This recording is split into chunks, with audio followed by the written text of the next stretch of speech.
আমরা এই শীতের দিনে সবাই কম বেশি ভালোবাসি আলু ভর্তা গরম ভাত।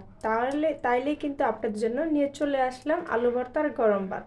তো প্রথমে কিন্তু আমি শুকনো মরিচগুলো ভেজে নিয়েছি, পেঁয়াজ কুচি করে নিয়েছি, তারপর সুন্দরভাবে লাল লাল করে আমি ভেজে নিয়েছি আলু, এবং কি আলুর সাথে আমি কয়েকটা সিম দিয়েছি। সিম দিয়ে কিন্তু তারপর আমি সিদ্ধ করেছি। তারপর হলো ভাজার পরে আমি একটা মাটির বাটিতে সুন্দরভাবে আমি মরিচের ডাঁটাগুলি ছাড়িয়ে নিয়েছি, তারপর আলুগুলো সুন্দরভাবে ছুলে নিয়েছি। আর অবশ্যই কিন্তু চেষ্টা করবেন যখন আলুটা সিদ্ধ করবেন তখন কিন্তু পানি দিয়ে ধোয়ার চেষ্টা করবেন, ওই পানিটা ওই চুলার উপরে শুকানোর চেষ্টা করবেন। তো সিমগুলি সুন্দরভাবে ছিলে নেবেন পরিষ্কার করে। হ্যাঁ, আর সিদ্ধ দেওয়ার সময় কিন্তু অবশ্যই কিন্তু ধুয়ে দিতে হবে, তাহলে কিন্তু ভালো লাগবে না।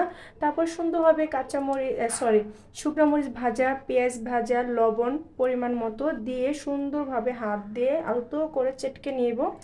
তারপর কিন্তু আমাদের যে আলু এবং সিম যে সিদ্ধ করে রেখেছিলাম সেটা কিন্তু আমরা দিয়ে দিব।